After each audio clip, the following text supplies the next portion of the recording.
मित्रांनो, लग्नानंतर होईलच प्रेम या मालिकेच्या आजच्या भागामध्ये जीवा विचारतो, आपण बाहेर कुठे चाललो आहोत. मग सगळेजण त्याच्याकडे पाहून गालात हसतात. काव्याला तर खूप आनंद झालेला असतो, त्यामुळे ती त्याच्याकडे पाहत असते आणि सारखी सारखी त्याला कोड्यात पाडत डिवचत असते. त्यावेळी जीवा म्हणतो, अरे सांगा ना, आपण बाहेर नक्की कुठे चाललोय. तेव्हा काव्या म्हणते, अरे बोला आता, सांगा यांना आपण कुठे चाललो आहोत. तेव्हा पार्थ, नंदिनी आणि मानिनी ह्या तिघेही आता एकत्रच म्हणतात की आपण फार्म हाऊसवर चाललोय. आता फार्म हाऊसचं नाव घेतल्यानंतर जीवा टेन्शनमध्ये येतो. त्याचा चेहऱ्यावरचा रंग एका क्षणातच उडतो. तो विचारतो, काय फार्म हाऊस. मग काव्याकडे पाहत तो असं विचारतो. तेव्हा काव्या म्हणते, हो, आपण फार्म हाऊसवरच जातोय. त्यानंतर आता जीवा विचारतो, अच्छा, म्हणजे जवळचं कुठलं तरी फार्म हाऊस बुक केलंय का तुम्ही.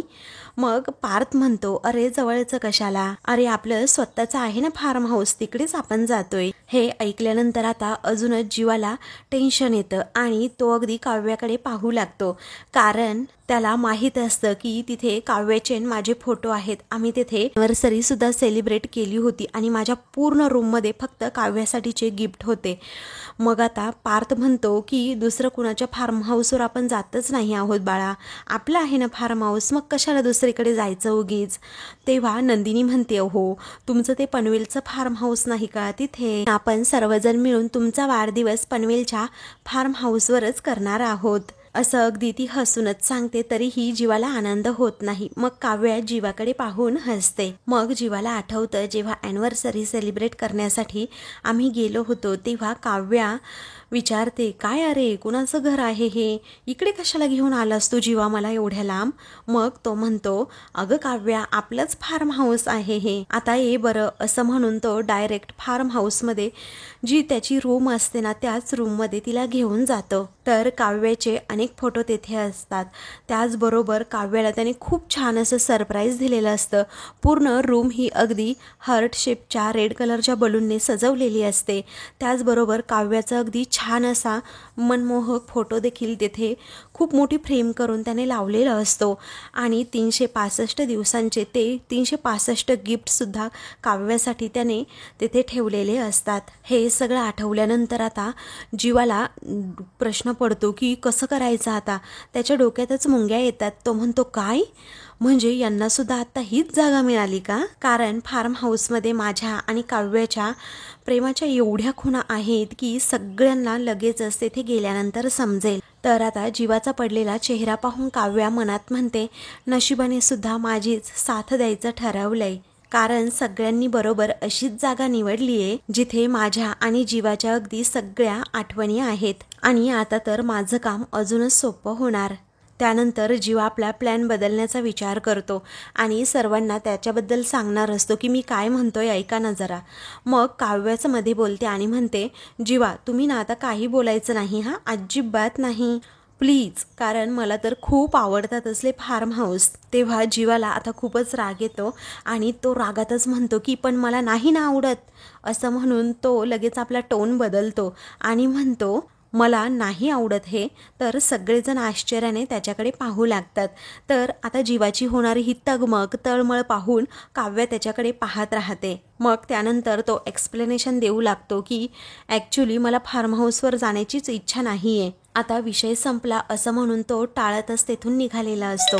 मानिनी त्याचा हात पकडते, त्याला अडवते आणि म्हणते, जीवा हे असं नाही चालणार हा, अजिबात.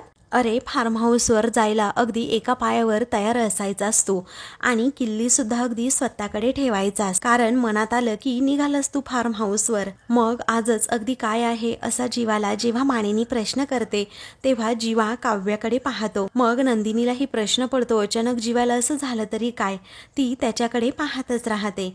तर मानिनी म्हणते, अरे काय काय झालं काय अचानक तुला, सांग ना. हा जीवा आता म्हणतो, प्रॉब्लेम आहे. तर पार्थ विचारतो, काय रे जीवा, काय प्रॉब्लेम काय आहे ते सांग ना. तेव्हा काव्या त्याच्याकडे पाहतच राहते. आता हा काय कारण देतोय ना ते मी बघतेच. मग जीवा म्हणतो, कसं आहे ना, मला आता सध्या तरी प्रवास नाही करायचा आहे. मग आता काव्या लगेच बाजू उचलून धरते आणि विचारते, काय हो, तुम्ही आत्ताच म्हणालात ना की मला घरात काही प्लॅन करायचा नाही आहे आणि म्हणून तर आम्ही सर्वांनी मिळून बाहेरच्या लोकेशनचा प्लॅन केला. मग आता काय झालं अचानक, असं म्हणून ती त्यालाच कोंडीत पकडते. तर दुसरीकडे रम्या आणि वसूचा प्लॅन सुरू असतो. रम्या वसूला सांगत असते, आई तू जसा विचार करतेस ना, अगं तसं काहीही घडणार नाहीये. आता म्हणजे बघ हा, कारण त्या फार्म हाऊसवर गेल्यानंतर नंदिनी, जीवा, पार्थ आणि काव्या हे सगळेजण अगदी एकत्रच असतील. किती ऑकवर्ड सिच्युएशन असेल, कारण पुन्हा ते जुने विषय, पुन्हा नवीन वाद, पुन्हा काव्या काहीतरी बोलायला जाणारच, पुन्हा ती नंदिनी तिला समजवायला जाणार. अगं मग काय नुसतेच आणि नुसतेच राडे होतील. मग आग लागेल आग, असं म्हणून आता रम्या त्या दोघींमध्ये भांडणं होणार याची स्वप्न खूपच रंगवू लागते. थोडक्यात काय तर मी तिथे न जाताच जीवाचा बर्थडे हा खराब होईल. तेव्हा वसू आता हसते आणि म्हणते, रम्या हो ग तुझं बरोबर आहे, आणि मी हा विचार ना केलाच नव्हता. पण तू जे म्हणतेस तसं खरं झालं ना तर खरी मजा येईल. पण रम्या हे सगळं बघायला तू तिथे असावंस असं वाटत नाही का ग तुला? म्हणजे जरा विचार कर ग. तेव्हा रम्या हसतच म्हणते, आई अगं मी सगळा विचार केला आहे, कारण मी आता तिथे जात नाहीये. आणि मला सांग, मी तिथे असताना जर त्यांच्यामध्ये वाद झाले आणि मिथून काकाने जर हे मामीला सांगितलं तर सगळं प्रकरण माझ्यावर शेकणार नाही का? त्यापेक्षा आपण दोघीही मायले की इथूनच मजा घेऊयात. तेव्हा वसू आणि रम्या या दोघीही एकमेकींकडे पाहून हसतात. त्यानंतर रम्या म्हणते, बरं मला सांग, त्या फार्म हाऊस प्लॅनिंग बद्दल जीवाला माहिती आहे का? तेव्हा वसू आता विचार करते. दुसरीकडे आता पार्थ म्हणतो, एनिवेज जीवा, मला माहिती आहे तुला गाडी चालवायची नसेल, फक्त मस्त एसी मध्ये बसून आराम करायचा आहे, तर ठीक आहे मी चालवेल आज गाडी. त्यानंतर काव्य अगदी लाडातच विचारते, बरं मला सांगा ना हो पार्थ, नक्की कसं आहे हो तुमचं ते फार्म हाऊसचं लोकेशन? तेव्हा जीवा काव्याकडे पाहतच राहतो. मग त्यानंतर आता पार्थ म्हणतो, लोकेशन? अहो खूप मोठा बंगला आहे, अहो तिथे खूप हिरवळ आहे, मस्त ऑक घेता घेता आपल्याला तिथे गप्पा सुद्धा अगदी मारता येतील, आणि प्रत्येकाला वेगळी रूम आहे हा, माझी, बाबांची आणि जीवाची सुद्धा. तेव्हा जीवा हळूच आता काव्याकडे पाहत असतो. मग काव्या मुद्दामच डिवचून विचारते, काय जीवाची सुद्धा रूम? मग जीवा नंदिनीकडे पाहतो आणि त्यानंतर त्याला खूप वाईट वाटतं की हे असं का यांनी केलं असेल, का प्लॅन केला असेल हा फार्म हाऊसवर जाण्याचा. काव्या आता काही प्रश्न विचारायची थांबत नसते. ती पार्थला विचारू लागते की म्हणजे तुमची आणि जीवाची वेगवेगळी रूम आहे की एकत्र? तेव्हा पार्थ म्हणतो, वेगळी. मग काव्य म्हणते, मज्जा आहे बाबा तुमची. मग आता पार्थ सांगू लागतो, त्याला ना वेगळाच असा व्ह्यू असलेली रूम हवी होती, म्हणून त्याने त्याची रूम निवडली, आणि तो त्याच्या रूमच्या बाबतीत खूप पॉझिटिव्ह आहे हा.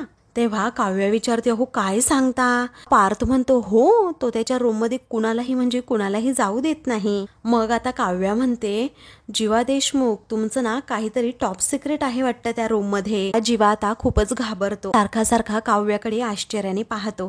तर पार्थ म्हणतो, असू द्या टॉप सिक्रेट, बरं आपलं फार्म हाऊस प्लॅन आता ऑन आहे हा, अजिबात यामध्ये कुणी बदल करायचा नाही. तर आता जीवाला समजतं की आता कुणीही हा प्लॅन कॅन्सल करणार नाही, त्यातल्या त्यात आई सुद्धा यांच्यामध्ये सामील आहे म्हटल्यानंतर तर नाहीच नाही. त्यामुळे तो एकदमच गप्प राहतो, कुणाबरोबर काहीही बोलत नाही, आणि त्याला आता फार्म हाऊसवर जाणं म्हणजेच खूप रिस्की वाटत असतं.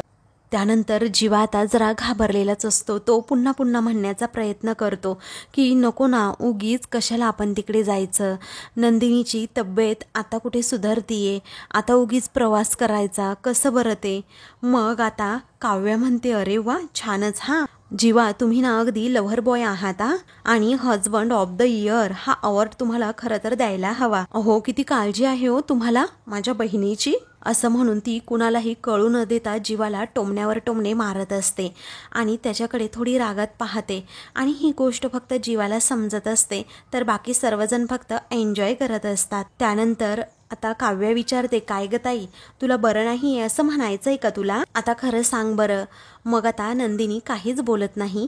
तेव्हा काव्य जीवाला सांगते, काही नाही हो, ही खोटं बोलतीये, कारण मगाशी मी बघितलं ना हिला, ती बॅग पॅक करत होती. अहो तुम्हाला सांगते, तुमच्या आवडीचे स्नॅक्स भरत होती ती बॅग मध्ये. तेव्हा जीवा आता नंदिनीकडे पाहतो, तर नंदिनी काव्याला म्हणते, काव्या. तर पार्थ लगेच नंदिनीकडे पाहून हसतो आणि तिची गंमत करतो. नंदिनी लाजूनच म्हणते, काव्या अगं हे काय चाललंय? अगं सगळे सरप्राइजेस तू इथेच फोडणार आहेस का? अगं फार्म हाऊस साठी काहीतरी ठेवशील की नाही? आणि जीवा, आता हे बघा, तुम्ही माझ्या तब्येतीची अजिबात काळजी करू नका, आणि मग ती जीवाला हट्ट करते, हे पहा जीवा, मी अगदी ठीक आहे, काळजी करू नका अजिबात, आणि आता ठरलेला प्लॅन आहे ना तो कॅन्सल करायचा नाही प्लीज. मग आता जीवा म्हणतो, अगं पण कशाला उगीच. तेव्हा आता मानिनी म्हणते, जीवा कशाला उगीच रे आडेवेडे घेतोस, जा ना आता सगळ्यांबरोबर व्यवस्थित. त्यानंतर तो म्हणतो, मला अजिबात इंटरेस्ट नाही आहे जाण्यामध्ये. दॅट्स ओके असं म्हणून तो आता निघालेला असतो. तेव्हा मिथुन काकांना काय वाटेल असा काव्य आता बॉम्ब फोडते. जीवा आता तेथे थांबतो आणि विचारतो, काय मिथुन काकाचा काय संबंध. तेव्हा मानिनी सांगते, अरे मिथुन सकाळीच गेले आहेत फार्म हाऊसची साफसफाई करण्यासाठी. हे ऐकताच जीवा मागे वळतो आणि विचारतो, काय. तेव्हा मिथुन काका कधी गेला, मला कुणी का नाही सांगितलं, असं जीवा प्रश्न करतो. तेव्हा काव्याकडे तो सतत पाहत असतो आणि घाबरलेला असतो. मग आता नंदिनी म्हणते, हो आपल्यामध्ये सरप्राइजेस असं सांगत असतात का, तुमच्यासाठी हे सरप्राईज होतं त्यामुळे नाही सांगितलं. मग पार्थ म्हणतो, अरे ते केअरटेकर होते ना ते नाही आहेत, खूप दिवसांपासून सुट्टीवर आहेत, म्हणून मिथुन काका सर्व अरेंजमेंट करण्यासाठी गेले आहेत. त्यावेळी नंदिनी पण म्हणते, हो ना. तर मानिनी सांगते, आणि जेवणाची सुद्धा व्यवस्था करायला हवी. आपल्या जनाबाई आहेत ना, मटण चिकन काही लागलं तर तुम्हाला सांगा, त्या अगदी व्यवस्थित सगळं काही जेवण बनवतील तुमच्यासाठी. त्यानंतर ती म्हणते की कसं आहे ना मिथुन भाऊजी, प्रत्येक रूम अगदी व्यवस्थित साफ करणार आहेत, प्रत्येक रूमकडे अगदी बारीक लक्ष देऊन ते व्यवस्थित स्वच्छ करून घेणार आहेत की माणसं घेऊन. मग आता असं म्हटल्याबरोबरच आता जीवाला अजूनच मोठा धक्का बसतो की काव्याचं आणि माझं खूप मोठं सिक्रेट तिथे आहे. तर आता जीवाला रात्रीचं काव्याचं सगळं बोलणं आठवतं की कशा प्रकारे मी आपल्या दोघांच्या नात्याचं सत्य घरातील सर्वांसमोर आणणार, ते नातं ॲक्सेप्ट करायला सांगणार. आता जीवा एकदमच टेन्शनमध्ये येतो आणि मनातच विचार करतो, कसं सांगू मी यांना. तेव्हा आता नंदिनी म्हणते, काय सांगायचंय, काहीही आता बोलू नका. तेव्हा काव्या म्हणते, हो ना आता तुम्ही ना काहीच बोलायचं नाही, कारण आमचं ऑलरेडी सगळा प्लॅन झालाय, आमचं सगळं ठरलंय. त्यानंतर जीवा म्हणतो, बरं ठीक आहे आपण जाऊयात तिकडे, पण मी अगोदर बाईकवर जातो, तुम्हाला नंतर यायचं असेल ना तुम्ही दुपारी निघा, मी आत्ता पुढे निघतो आणि बघतो काय व्यवस्था करायची असेल तर, असं जीवा आता खूपच घाबरत म्हणतो. तेव्हा आता नाही सर्वांनी एकत्र जायचं ठरवलंय असं आता पार्थ म्हणतो, आणि तू मस्त गाडीत बसून यायचंय. मला सांगा काव्या, तुमचं आवरलंय का. तेव्हा काव्या म्हणते, अहो मी तर रेडीच आहे, कधीही सांगा तुम्ही मला, फक्त बॅग उचलायची आणि निघायचंय. असं म्हणून आता काव्या ही जीवाकडे पाहते, तर जीवा अजूनच घाबरत असतो. त्यानंतर आता नंदिनी म्हणते, आणि माझंही आवरलंय हां, फक्त थोडाच वेळ लागेल, अगदी 10-15 मिनिटे. मग मानिनी म्हणते, ठीक आहे तुम्ही सर्वजण आता जायला निघा बरं, आणि मी तुमच्यासाठी ना पोहे डब्यामध्ये भरून देते, तुम्ही गाडीमध्ये खा मग पोहे. तेव्हा ठीक आहे असं सर्वजण म्हणतात आणि आपापल्या रूममध्ये जायला निघतात. काव्या हॉलमध्येच तेथे पूजेची थाळी घेऊन उभी असते. जीवा नंदिनी जेव्हा आपल्या रूममध्ये जात असतात तेव्हा जीवा मागे वळून आता काव्याकडे पाहत असतो.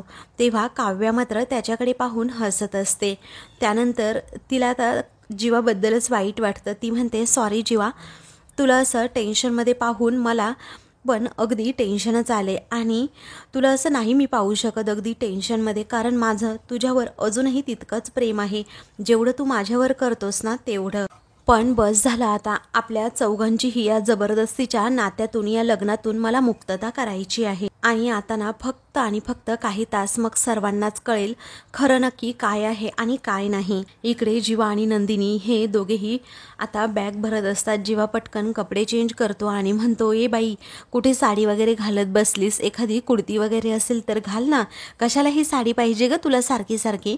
नंदिनी हसते आणि म्हणते, अहो काही काही चालली आहे तुमची, अहो मगाशी तर नाही म्हणत होता आणि आत्ता लगेच जायला निघालात, पण तिकडे असं काय आहे मला कळतच नाही, असं ती जीवाला म्हणते. तेव्हा जीवा आता बाजू सावरतो आणि म्हणतो की काही नाही ग, आवर पटकन, ट्रॅफिक लागलं तर एका ठिकाणी 4-5 तास आपल्याला उभं राहावं लागेल, मग काय करायचं बरं सांग बरं तूच, आवर ना पटकन.